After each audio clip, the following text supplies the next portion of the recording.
Host হিসেবে তোমাকে আমি আগে রান্না করে খাওয়াবো। ইনফ্যাক্ট তোমার উপলক্ষে দর্শকদেরকে দেখাবো। এটা হচ্ছে গরু মাংসের কোফতা। গরু মাংসের কোফতা। সকলকে জানাই প্রণাম।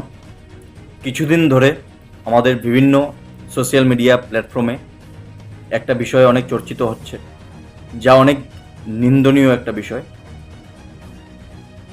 সুদীপা চট্টোপাধ্যায়, যিনি সুদীপার রান্নাঘর নামের একটি কার্যক্রম জি বাংলাতে চালাতেন, অনেক বিখ্যাত একটা প্রোগ্রাম ছিল, কিন্তু এমন কার্য উনি করলেন যার দ্বারা সমস্ত সনাতন সমাজ তা গ্রহণ করতে পারবে না এবং পাওয়াটা অনেক কঠিন, অনেক নিন্দনীয়, অনেক ধিক্কৃত একটি কর্ম উনি সম্পাদন করেছেন।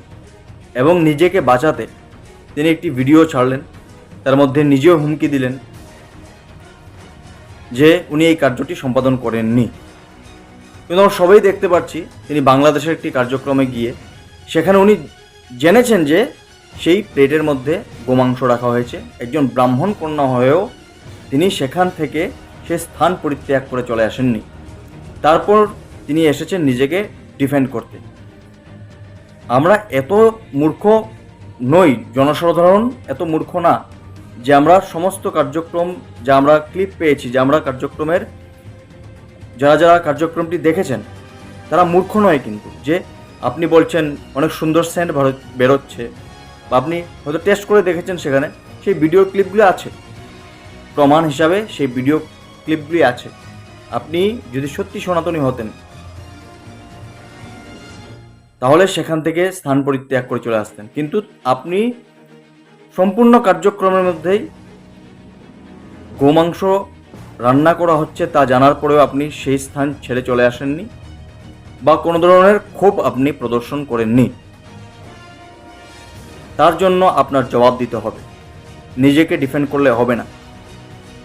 আজকে ভারতবর্ষের মানুষ মূর্খ না, যে একটা ভিডিও ক্লিপ দেখার পরেও যেটার মধ্যে আপনি নিজে বলছেন সেন্ট আসছে এবং বিভিন্ন ধরনের পদে পদে আপনি কি করছেন, সেই রান্নার যে রান্না যে হচ্ছে তা কীভাবে রান্না হচ্ছে, কীরকম তার থেকে সেন্ট বা স্মেল বেরোচ্ছে, তার সম্পূর্ণ বিবরণ আপনি দিচ্ছেন।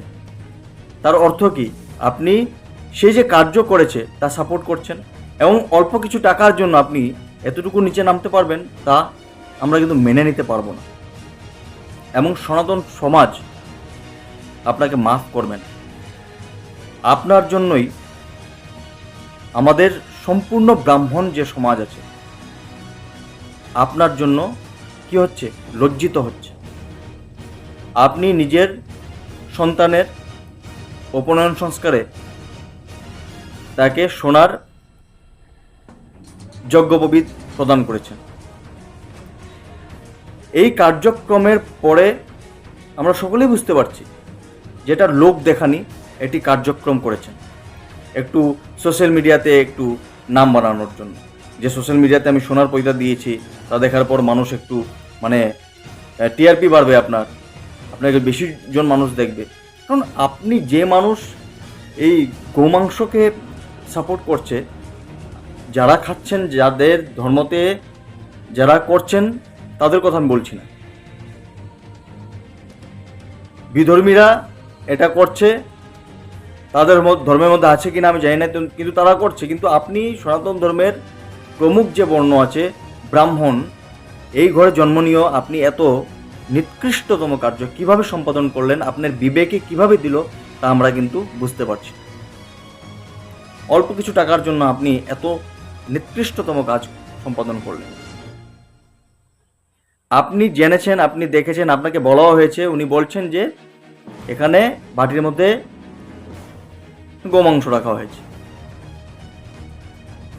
আপনার দরকার ছিল যে যেহেতু আমি একজন সনাতনী, তার মধ্যে আবার ব্রাহ্মণ পরিবারে জন্ম হয়েছে, আমি এখানে আর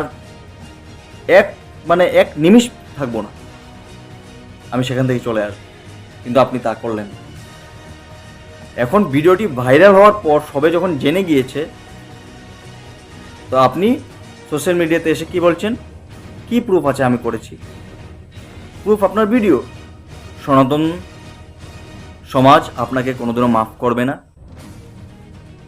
এই সনাতন সমাজকে আপনার উত্তর দিতে হবে। আপনি যে ব্রাহ্মণের উপর লাঞ্ছনা লাগিয়েছেন তার জবাব আপনাকে দিতে হবে। আপনাকে জি বাংলা থেকে বহিষ্কৃত করা হয়েছে। আপনাকে এই ব্রাহ্মণের সমাজ থেকে বহিষ্কার করা অত্যন্ত আবশ্যক এবং সনাতন সমাজ থেকে বহিষ্কার করা অত্যন্ত আবশ্যক।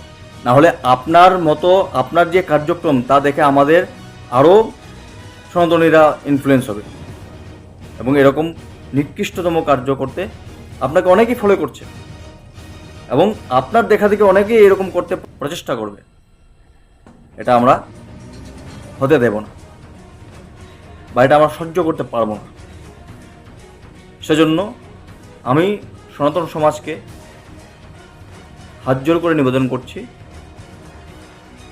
ওনার বিপক্ষে আইনি ব্যবস্থা গ্রহণ করুন এবং সনাতন সমাজ এবং ব্রাহ্মণ সমাজ থেকে ওনাকে বহিষ্কৃত করা হোক। জয় জয় শ্রী রাধে, ধর্ম কি জয় হোক, গো মাতা কি হত্যা বন্ধ।